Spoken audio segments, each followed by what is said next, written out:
Hi guys, welcome to a new episode of Talk O'Clock. I'm back from my impromptu vacation and in the next vlog I'm gonna tell you a bit more about the vacationing and the inspiration stuff and what I paint and whatnot. I'm going on with the usual format for Thursdays today by telling you what other kinds of papers I use to paint or to draw that is not watercolor paper, which I covered last week. Should probably know because I hope you saw it. So let's get started. The first one is this little cardstock here, which is, well, it has kind of like a light plastic feel to it, so it's not natural cardboard, but I don't mind because I can do a lot of mixed media stuff with it, and you might recognize it from a couple of videos now, which is the Tiny Tuesday series. This is actually the surface that I do all of the Tiny Tuesdays with, and it's great to use those with any kind of media. It works fine with acrylics, with watercolors, with gluing paper, and if I need a surface that sucks in color, gels, whatever, I just glue a piece of scrap paper on top of this particular cardstock. So that's one part I use, and that's a scrap from the Marvel Dice Masters game that we bought, and these were in the booster packs to separate the dice from the cards. And well, you could throw them away, of course, but I think it's pretty cool to recycle something, do some artwork with it. Another kind of paper, totally different, is this transparent paper. And I do have these sheets here from card making. And I thought it would be boring to just have this pack sitting on my shelf for only card making whenever I make a card with vellum paper or transparent paper.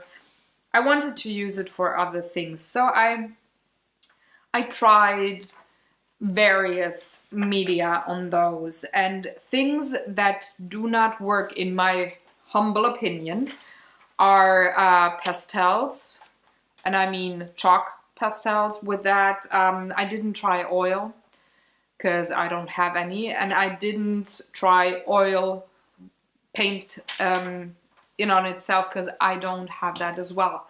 I tried, however, crayons, I tried colored pencils, I tried different kinds of markers, I tried watercolor, and I have to say I like markers most because they just, especially if it's alcohol markers and not water soluble markers and blah blah. Learn to talk, right? I like them most, and you will very soon see a video about what I did with this kind of paper and some Copic markers during my vacation. I did use it in my art journal for the word of the year, the 2nd January video. You can see that with a Zen-like stone and whatnot. Used that, and I was very happy how it turned out. So I'm using it for these kinds of doodles and paintings that do have a bit more character and where markers behave differently, but I think in a nice way. So this is something, if you haven't tried it and you have the stuff at home, give it a try. It's really cool to make these kinds of paintings. What I did not try yet on this paper, but what I will do is try ink, and I'm very sure it will behave partially like watercolor, meaning that you have to tape down the paper before you use it, otherwise it will warp and wobble and curl and whatnot, so that was not the greatest thing. But I think when you tape it down you have a chance to actually paint something nicely on it with watercolors and or inks. And I think inks work better just because they're so more vibrant and stronger, and the colors are more in your face, which is a nice contrast to the transparent paper. And I did not really get that with watercolors. And by the way, colored pencils didn't work at all. I think I could use them on top of another medium, maybe acrylics or inks, maybe even that. But I haven't tried that yet, so I don't know how they will work, but I didn't like the outcome of only colored pencils on transparent paper. Where I like to paint with colored pencils, I wanted to say, is this specific paper here. It's a normal pad of sketching paper, more on the white scale, not so much on the natural color of the paper, and it has 110 grams per square meter. So there's, I just bought that, I don't know where. It's not from my usual supply store, so I just bought that somewhere in a convenience store or a grocery store, whatever. And I actually like it to really sketch or plan paintings, like the composition, the angles, the colors, where the light hits, blah, blah, blah, all of that. And I really like to use colored pencils on that. So if I do a mixed media page and I have a white surface that I want to glue down on whatever background, I pretty much use this kind of paper. It's very flexible. It's pretty much, it's college quality white paper. It's not as thin as like printer paper, but it's not too thick either. And it has no real structure, so it's very flat, which I like a lot when it comes to colored pencils. You can blend the colors more nicely, so I really like to have one of these pads in my stock. I don't use them with anything wet, so I don't use them with markers, I don't use them with watercolors. I might use them with crayons or pastel chalk, but then again I do have other paper for that, so this is really the colored pencil, maybe graphite pencil paper thing, pad. You know what I mean, right? I haven't tried it with ink yet, because for inks, so I don't know how well it works, how much it sucks through, because with inks I like to use this one, and I only have one sheet left, so I gotta buy a new one. And this is just a very simple, plain, standard drawing paper, wood-free, and it's 190 grams per square meter, and it's just very fine quality drawing paper that very many artists use for pencil drawings or ink drawings. And I love to use that with ink because it sucks in the ink way more. It has a not as smooth surface. You can see some of the, well, unreal fibers because it's not really wood in there. But I really like the thickness of the paper. It doesn't curl, it doesn't warp, and still it is very smooth. So I like to use this particular pad for inks. I would also use it for markers, water soluble or alcohol, doesn't matter. And also with colored pencils. But again, I'm usually just going for the other pad with the colored pencils. Another kind of paper that I use is this one here, and that were some scraps from a company I worked with, and they had a very old logo on the backside that I'm not going to show, but it's a sturdy DIN A3 I'd say it's 190 grams as well. It's very firm paper, and when they changed the logo, they just gave the paper away to schools and employees, and I got a bit of paper just to do some drawings, and I like to use this with charcoal and pastels. If I wet them, I tape it down just to make sure. I never tried not taping it down and applying chalk or charcoal and water in the same time. I might have to give it a try, but I really like it taped down. I like to use this with a tiny bit of water, and I have to add that if I combine water with charcoal or with pastels, I don't go for that much water as with watercolors or inks, trying to really have them bleed into the surface. It's a very, very low quantity of water that I apply on these kinds of paintings, and I think I could even try not taping it down, but yeah, that's what I like to use these for. Only 2 more to go on the other papers. Another one that I like to use is acrylic paper, and this one, let me read, 230 grams per square meter, which is 140 pounds.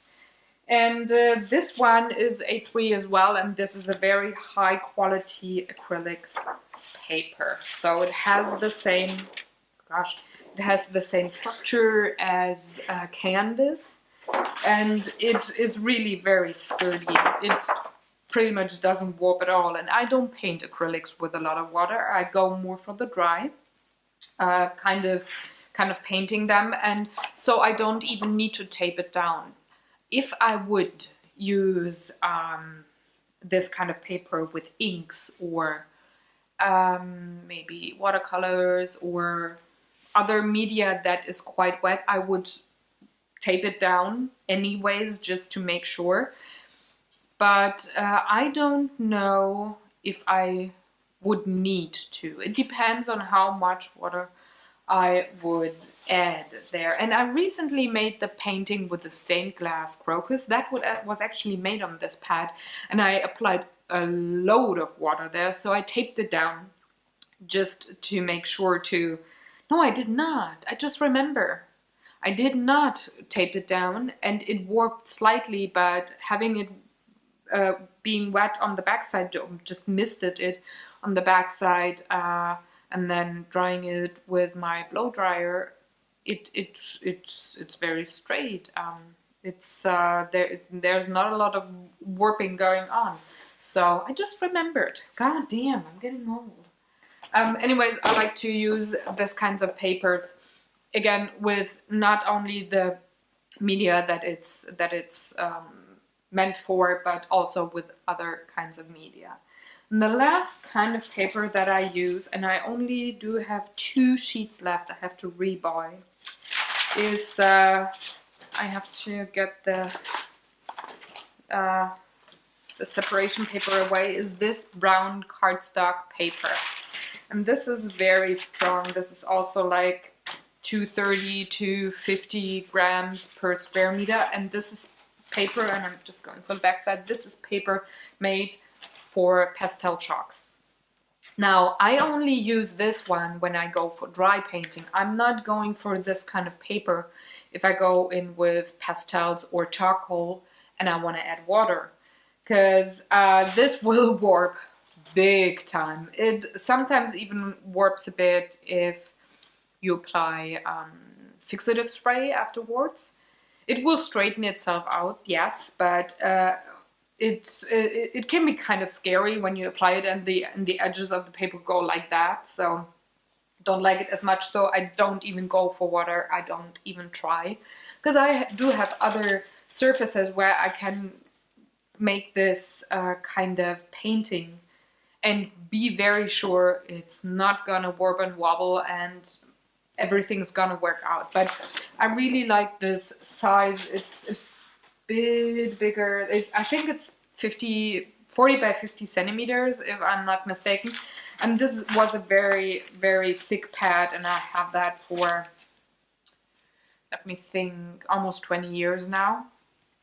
So I only do have 2 sheets left, and then I gotta rebuy and see what the industry came up with in the last 20 years, if things have changed. But I really like it. It's very, very durable. You can really go in there with quite a bit of pressure when you want to rub in the chalk and the pastels, or the charcoal into the paper. And it comes with a separating sheets just to protect your artwork, which I like a lot. I really, really like when suppliers think about making things easier for the artist when it comes to storing stuff.